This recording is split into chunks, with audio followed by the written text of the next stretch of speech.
I'd been a surgeon for 8 years. My story actually began in those hospital corridors.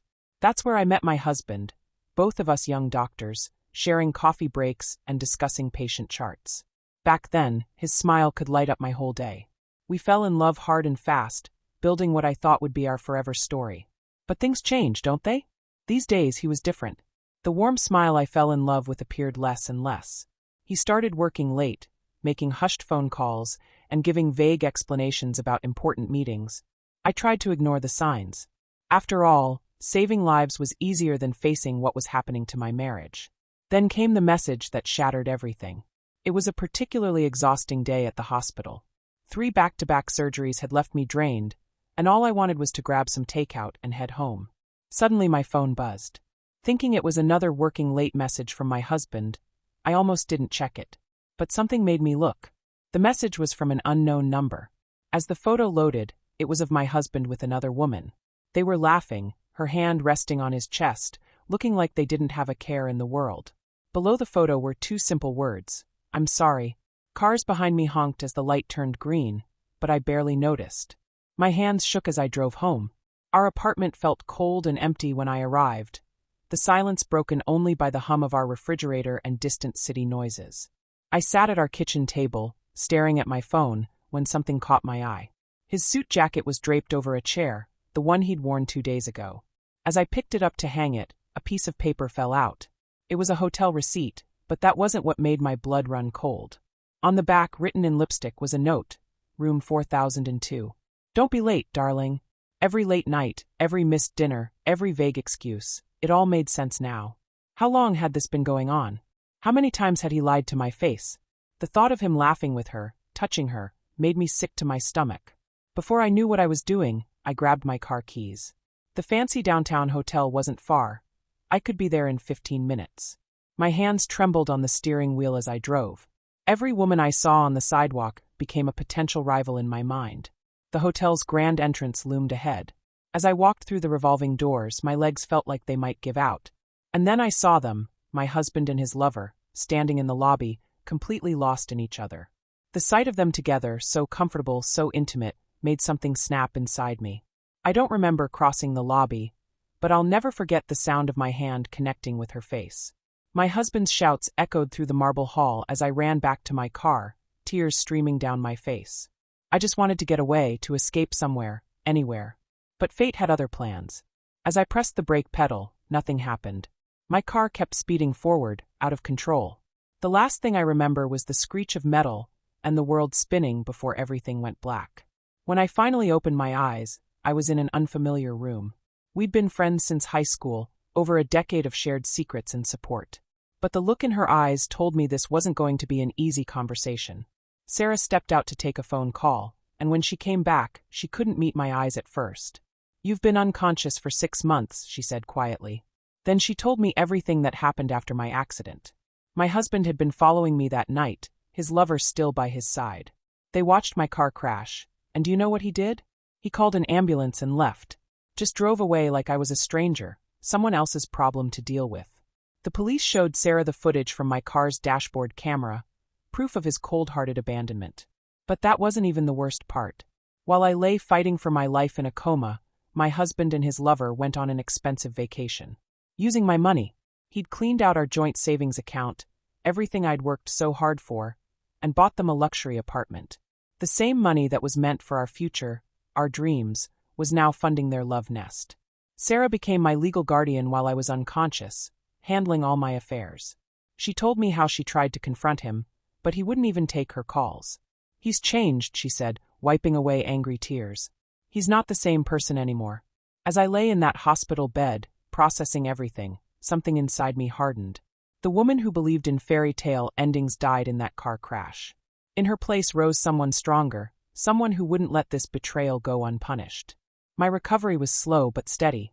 Every painful step, every grueling therapy session, I channeled my anger into healing. I had plans to make, and I needed to be strong for what was coming. When I was finally released from the hospital, I discovered more about their perfect little life. They both still worked at Central City Hospital, strutting around like they owned the place.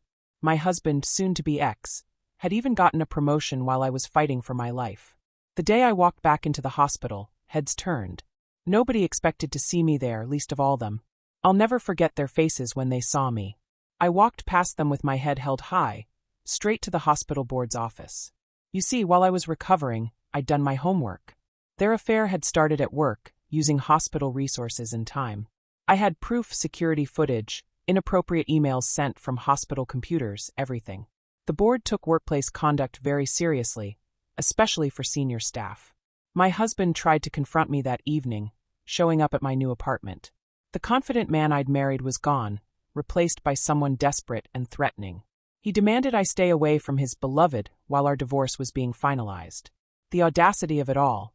The man who'd betrayed me, stolen from me, abandoned me when I needed him most, now trying to tell me what to do. But I wasn't done. Not even close.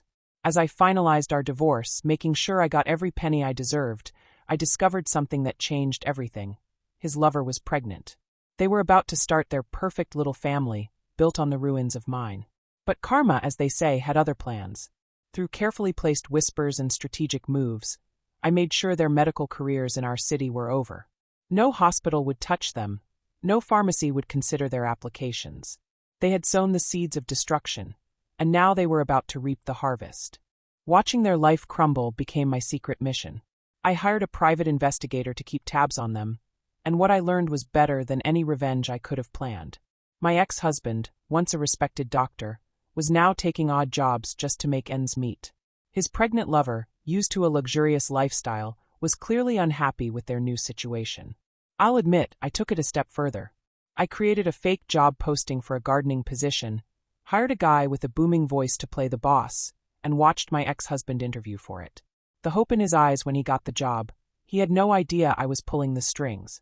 Every backbreaking day of work was my silent payback. But something unexpected happened. Instead of breaking down, he worked harder.